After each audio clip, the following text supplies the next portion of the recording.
Hello, welcome to this video where we will overview the Level Design Toolkit.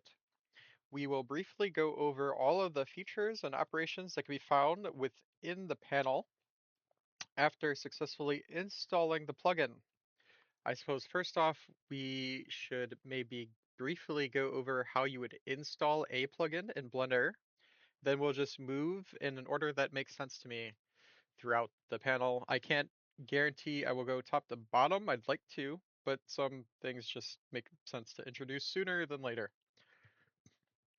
The scene that you can see here, this little blockout took maybe 40 minutes of just playing around with both the Level Design Toolkit and the terrain grid system. And you can see color conventionally what was made uh, with the terrain system here and the toolkit right here, excluding this piece over here that is a separate geometry entirely. So first off, installation, edit, preferences. Then you would go to your add-ons section, this drop down, install from disk, and then locate wherever you installed the Python file, and then click install. And that's it. It will pop up as long as you're not filtering your tools. It'll pop up on the panel something along the lines of LD tools. I don't know if that's the final name yet. Apologies, but it'll be something in that ballpark. All right, let's move into what the panel actually offers. We're going to hide all that. At the top is a material selection where you can choose what material will be utilized in the processes found below. So let's go with green and let's do a 1 by 1 meter block. And we can see if we frame this, we get our green block, but I don't like the green, so I'm just gonna go to the default gray. Let's delete that and bring in a regular block here. Let's do a plane as well.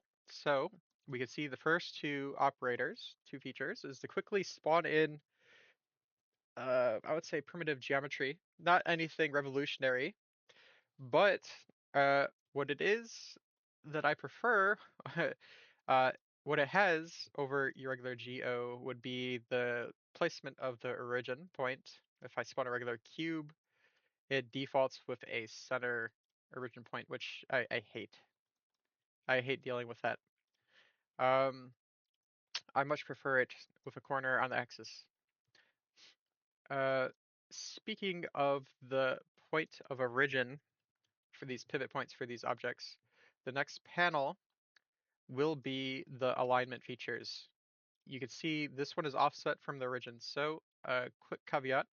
So as soon as I click this corner to start swapping corners, it also moves itself to the origin point. And we can keep clicking corner till we get the corner we want. And this will select the furthest vertice on the grid based on like what corner. Um, Works for just about anything. You see that? We can go center if you did want it to be centered, bottom center, negative X axis edge. So we see this in the center, negative X, positive, negative Y, positive Y. But let's stick to the corner. Stick to corner for now and move it. And we have grid snapping on, but if we had that off, we're on a different mode. We have an operation down here, toggle grid snap. And it saves, the first click saves what you had prior. And then the second one will move it to the actual grid snapping. So there's our save settings, what it was before, and the settings that work for a grid-based workflow. Uh, let's move on to the next set of points. If I go into edit mode, let's turn this off, correct face attributes. Without correct face attributes on, and this is something that's also found in Blender, we can see that as I move this or change it in some form, we can see there's stretching. What this does is it manipulates the UVs based on model operations found within edit mode, so Blender's default edit mode operations. So now that I move it, it conforms the UVs with the movement. whatever that may be. It tries its best to. It's doing a pretty good job, but it has issues. So let's move this aside and showcase where these issues lie. We have a plane here, and I want to extrude it, and it's working just fine. But if I want to go up on a ramp, you can see there's stretching, even with this on. And I want to leave the ramp and go back to a horizontal plane. The stretching persists because it's kind of going off of what it was dealing with further. Try to conform to the prior UVs, and these are already stretched. So if I select all these and go along X, you can see the faces that we start off with are fine, but they stretch on the slant and they remain stretched. What we offer is something for your entire scene uh, conforming to a particular textile density. Right here, we're set at 512, but this is a 2048K texture. So if you wanted it to be like this, 2048 per meter, as it is now, we just got to set 2048 right here. Ooh, 2048. Set it right there. And our map size is already correct. We are using 2048. Sync it, and we can see that it conformed automatically. But we still have a little bit of stretching on our axis. If we look at the top view, we can see through projection, it looks correct. Through this way, it looks correct. It's just that the faces are diagonal. But these are correct now, which is great. Uh, let's go and change this to 512. 512 is a typical value. 112 texels per meter in third person 3D third person games. 2048 texture size 512 is pretty typical. And we can see just by pressing that button, we already conform to whatever project specifications that we were assigned. All is dandy right in the world, and we can move on. Let's go to our next tool. We're going to return to this box and let's manipulate it a bit. So make sure we get a corner, bring it back to the rigid, let's frame it. Ooh, I did frame all. Wait, I don't want to frame all. Let's move it right there. And let's adjust it. I want to leave our grid, turn it off. What's X? Make a wall, like a little weird wall here with a bevel. GX, bring it out. Loop and bevel. We got our nice little wall. We bring it up higher. It's a high wall. Auto smooth, sure. Sync it. Let's make it bigger. That way we can see, because we still have the face attributes that work properly. And we can see doing that really didn't visually change because correct face attributes was already correct in this case. Already had UVs aligned perpendicular, or I suppose parallel, perpendicular to the ground, parallel to the former UVs. I suppose we go over this real quick. The other offerings here, whatever, these are all available in this panel, but it's such a pain. I always lose track of where to go specifically to access it. Here it is. These have been moved into this panel so we can measure edges quickly, measure face area, the angles if need be. We can lock the view if we want to only work on a certain view without accidentally changing it. But let's just stick to what we have here. I want to make a point for this next operation, the quick mirror operation. We can see, let's move our corner to be the back right, and let's run it because we're going to run into an issue. It's not really an issue, it's a logical issue. I'm going to click it, and it opens a model section, model operation, and I can hold control to snap. And you can see that what this is it quickly created a mirror modifier, and it's using a dummy plane in order to create this new, I would say new geo, the orientate the mirror, essentially. And I'm going to click to confirm, but our corner piece, which uh, it's got a big crack in it, and that's because of the origin point being in the back. So I'm going to undo that. I'm going to duplicate it. So we have our original wall. I'm going to actually undo the duplicate. I'm going to turn on grid snapping. Now I'm going to duplicate, and we can ensure that we actually snap. So these are two pieces, but let's create our corner piece now. Officially, we need it to be in the front, and this is going to showcase an issue here. So I'm going to undo again because our origin point's going to change actually. Let's do it. Let's go to the front. Okay, now we can duplicate and offset and we'll be fine after we do this. You do not want to keep adjusting the origin points. It'll cause a snapping discrepancy. So now that we won't have that, let's actually continue with operation. Do. Click, and we got a corner piece just like that, and we can select it and bevel it. And nice, very nice. Just like that, we got a corner piece. Very nice. And it's on the grid. So we can let's duplicate that, rotate it 90, and we can see it all works because we didn't leave the grid. Very cool. Very cool stuff. Let's move this out of the way. Next, onto the model drawing tools. Fun, not without some minor issues, but very fun and very quick. If I click the plane tool, I can start drawing on the grid a plane. And it snaps, it conforms to whatever grid we have. So I guess let's go over this grid real quick. I'm going to click standardize and we can go for Unreal Engine's 1 centimeter or Unity 1 meter, or we can do a custom. But let's go for 1 meter, which we already were on technically. So each unit we move right currently it would be 32 units or 1 meter. And we can multiply it by 2, 64 units each movement. So I select this and go. That would be 64.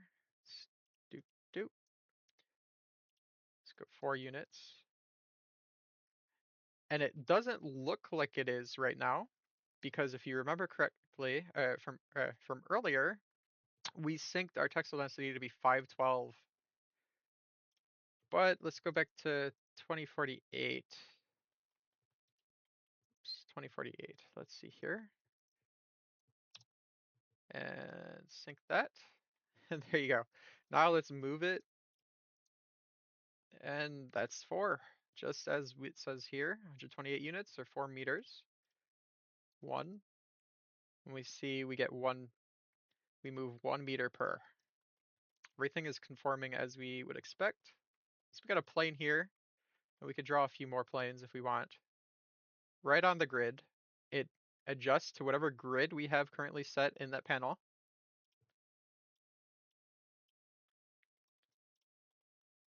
Let's go to our box, and we click drag. It also conforms to the grid. Let go, and then we can move up. Sideways doesn't do anything, it's just up and down. And it also will conform to this grid. I keep saying that, I'm sorry.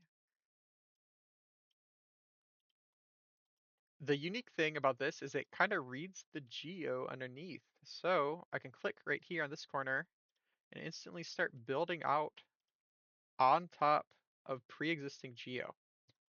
And this can be a blessing and a curse because as soon as we leave the grid, uh, we we've left the grid and it'll still snap, I believe, on top, but our initial starting point will be kind of weird. Let me showcase two things first. Actually, I'll showcase one now and one later. So let's grab here and then go this way, and you can see it conformed. and then it snapped to the bottom. So what I'll probably end up doing later down the line will have it be a two-click process. So click the corner, click other corner, then drag down, and the drag down will be it'll ensure that other 2 points conform both to the same thing. So it'll be able to create ramps essentially. But yeah, I just wanted to bring that up because I feel like I should be transparent about that. The next one will be the ramp tool, ramp stairs. I click, let's go do this again. So click on this, click, drag, drag mouse up after letting go. We have R to rotate and scroll to add, scroll down and scroll up to add or remove steps. You can see on the top left how much we're adding. And T to toggle between stairs or a ramp.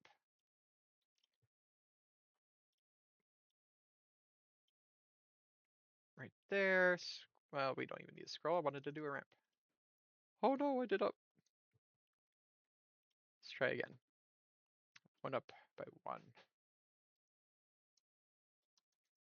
There we go. Everything it just works. It looks nice. Go here. Let's fill this in. Why not?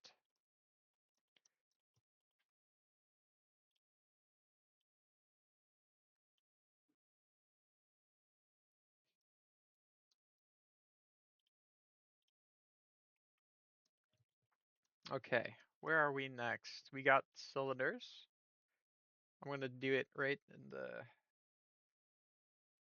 can't do it in the center because I'm still stuck on the grid. I'd have to change this grid, so I need to be halvesies with it. So I can select a point that's right there in the center. There we go. Pretty cool. It's pretty cool. Let's see here. We got walls, so same operation. Click, drag, wherever we want. And then we can scroll, and we'll scroll on that grid. And we have to enter to leave it. So I'm going to enter right here. We created some walls, and this wall should have a modifier for the thickness, which we can adjust as we see fit. It actually kind of turned out pretty good, but just to showcase, it's just the thickness modifier. Go that way. Go 0.25. I did positive. Negative 0.25. There we go. We got curved walls, and these next two tools will leave the grid because of just the nature of curves. We got snapping on it, but then we start to leave it. You can see back there. And scrolling still lets us adjust the height. And I'm going to press enter. And we got our curvy wall with the same thickness modifier, 0.25. Let's move that out of the way. And we got, this is just a quick way to spawn a Bezier curve. I thought it would be nice to have, so you can estimate it real quick. And let's just end it there. GC, oh, it looks like I didn't capture the last one. Let's try that again. I believe this, you have to click every time.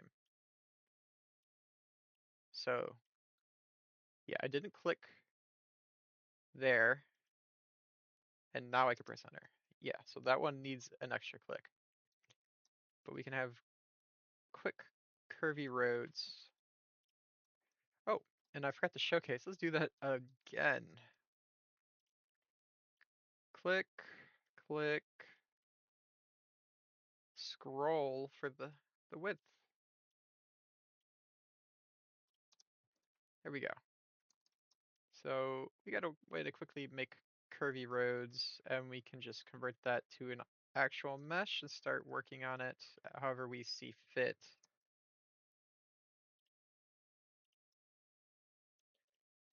Which I'm gonna bring this up. Let's assign a material gray scale and sync it, and we're good. Wasn't so bad.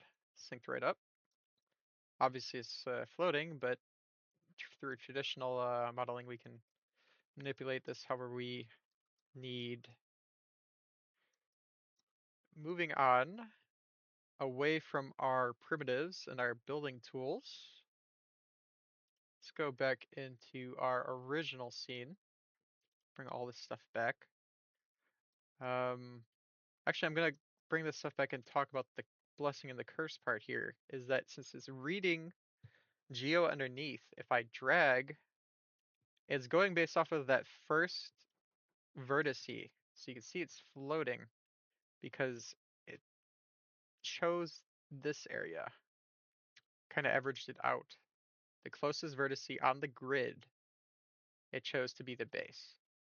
So you can draw on this terrain, but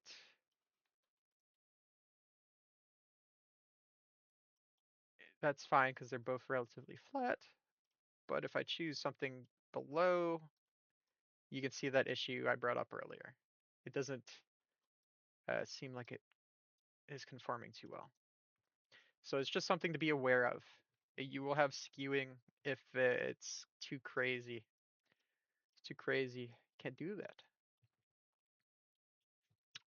But okay, to go to what I wanted to talk about, let's just take some random geo here.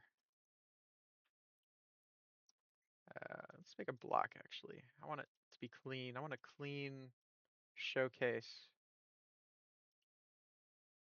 Oh, I did box. That's fine. Do box. Okay, we got a box here. Pretty big box. I'm gonna inset this face.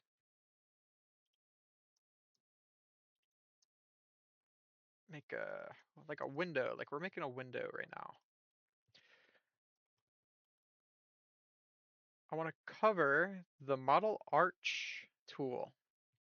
You have to select an edge and it'll default to these settings, but you can change it during the model operation. Let's move this up a bit. Okay, select this, click, and we got our model operation, and we can press C to change the shape, whatever we want. Scroll for the amount of segments that we're willing to have.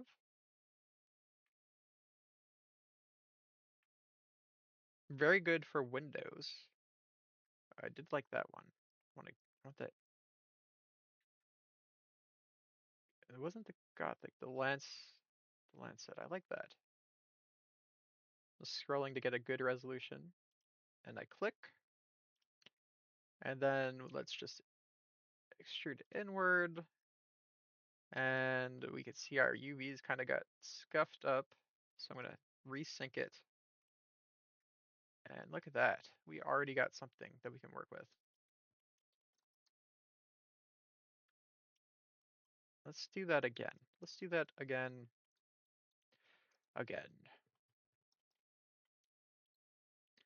Because we have a custom profile. That's fancy. This should be the top. Let's do some crazy stuff here. So we'll need decent resolution to do this. And it's not really climbing, so I want it to climb. Yeah, I suppose let's try that. Let's just see what that looks like. Oh my goodness, it's something. But the point is we are able to draw out the shape of this arch we want, which is pretty nifty. And then obviously we could bring it in and do the same operation as before.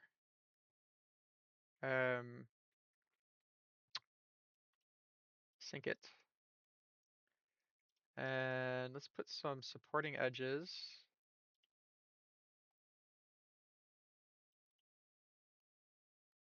So we got one up there. And let's do one right here and here. So we got some supporting loops. I'm going to select this. Actually, it should work on all of them. Clean and triangulate. There we go. So use these supporting edges here as like anchor holds for that operation to try to triangulate safely. We should probably add more, truthfully, and especially in the center. Could have done a few more because these are pretty small triangles you don't really want. But it's a quick cleanup process. That it's something automated. We don't have to worry about it. Pretty nice to have. So that covers the arch profiles. Let's go back, reduce that. Grid slicing. So we gotta undo this because to showcase this, we gotta get rid of that operation. There we go. If you need to have a set vertex count for faces, this operation will require some cleanup. But for vertex painting specifically, I think it's a must-have. We just select the faces that we want to manipulate and ensure, and it will slice in a grid. So on the XY, uh, not from Z, we need, what's this, 10 verts per meter? Let's do 30, something more dense, not 30. And let's dice them. And it will do its best to, you can see our density has gone through the roof here. Let's go back. Let's do the ZY. Let's try it again. Dice.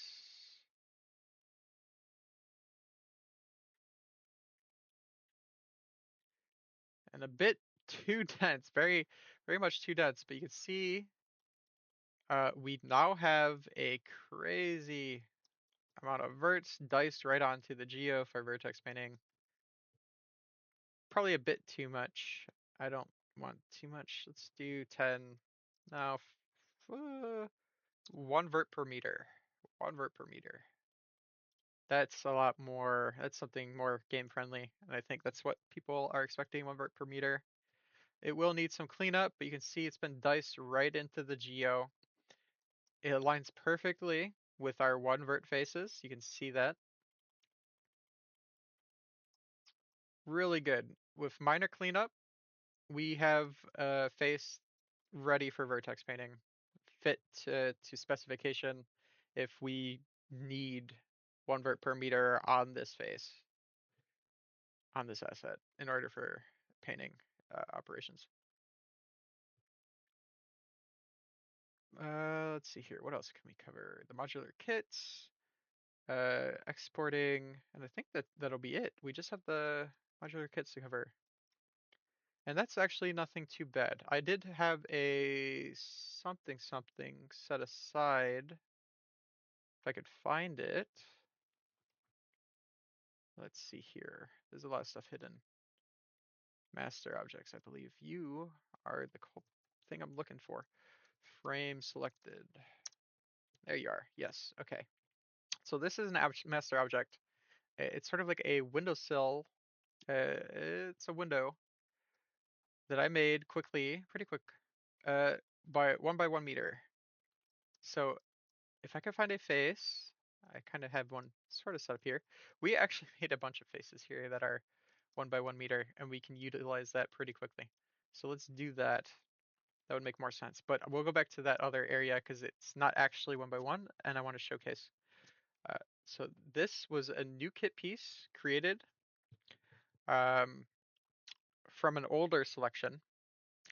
If I add this current face to the set, oh no.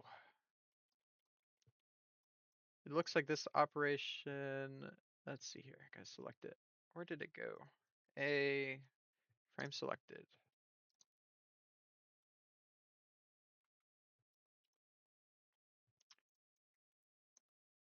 Oh, it's hidden. That's why.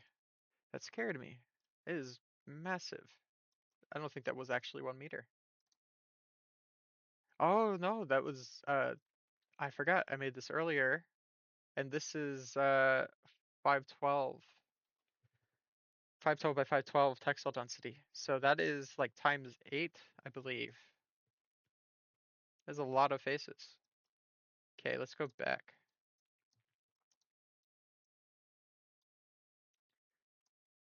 If I do divide that though, let's bring that GY X. I think if I divide that, scale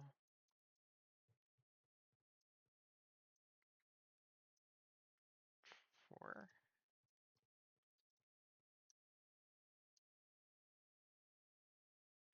Like, looks about right. Let's just eye it. I'm sure it'll go fine. Edit. Unhide it. It's hidden. There we go. This is 4 times smaller. I'm a dummy. Because it was not 4K, it was a 2K texture. So it goes up 4 times. But you can see here, we could just instantiate each of these faces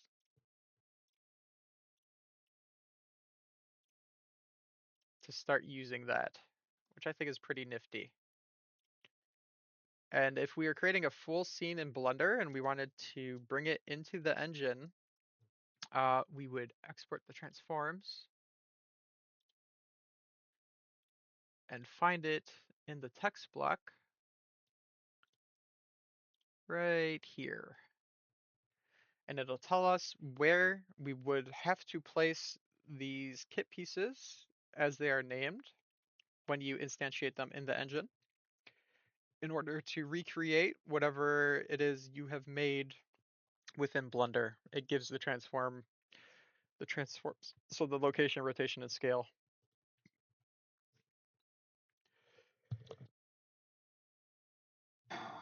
Now, we didn't actually make this from scratch. This was an old thing, so I think it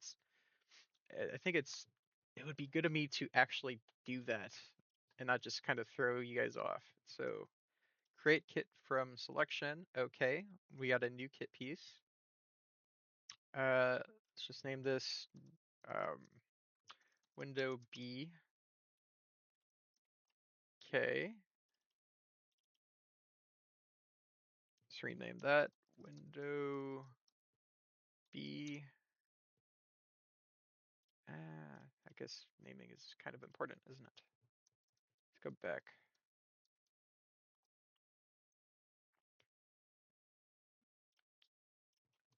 Window B.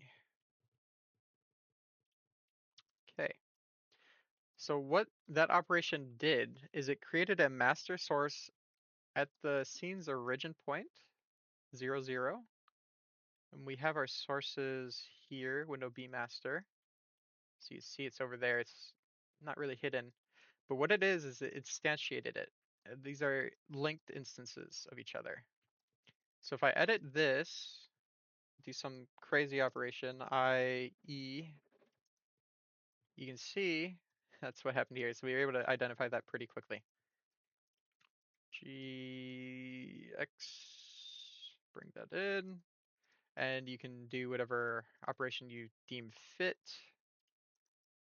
Let's just do that. It's a beveled thing. And then we can choose any face and add it to the selection.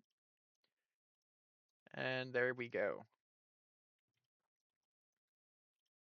Just like that, we are kind of plug and playing. And we didn't dice these faces. So that would be XZ still.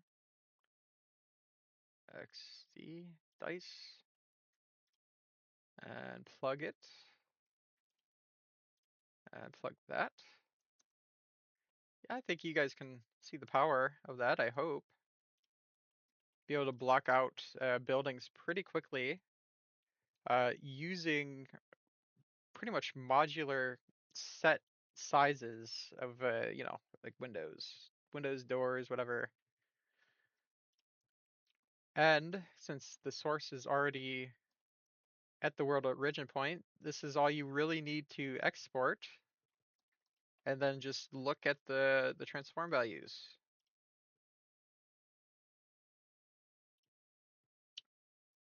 You'll have this new kit piece collection and the window B collection and their transform values, and you just recreate them in Legend from the origin point, and you're set. You're golden. I don't think there's anything else to cover. Oh, well, yes, there is actually. I'm kind of skimming over this. If I were to select one of these, it'll bring me to that particular piece.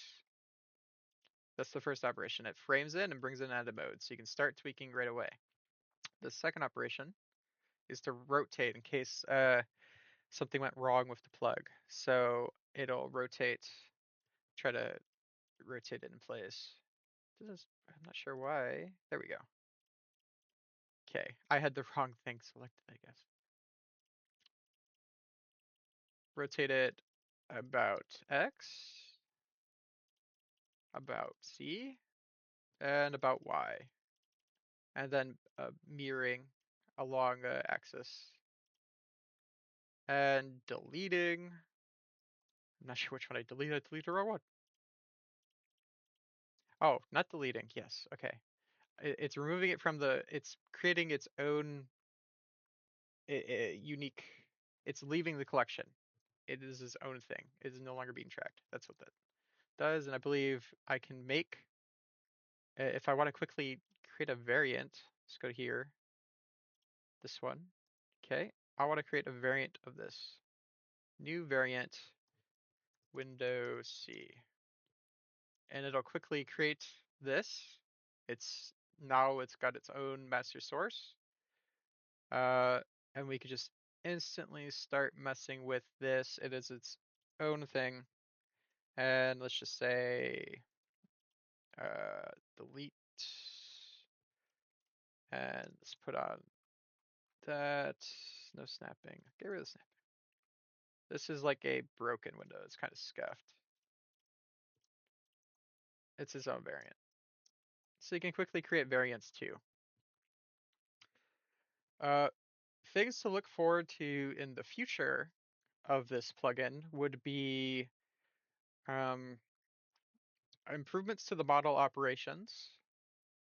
I want to clean up the UI a bit, potentially. I think there's some spots that could be condensed. Um, that model operations, let's see here. I'm not sure. I suppose I will improve as bugs get thrown at me. If feel free to email me if you guys run into any bugs. I do look forward to seeing how what's created with this plugin and what issues come along and how I can fix those issues. I look forward to that. Uh, I will probably implement some quality of life features. That's what was going on. My mind blinked. For like the stair model operation,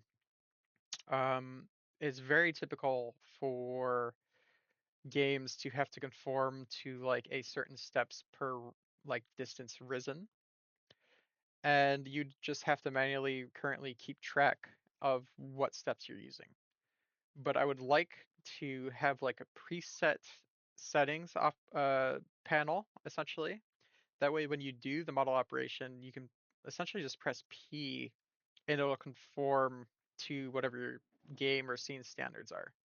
So if it's like 32 steps per meter rise, then pressing P during the model operation will just set it to 32.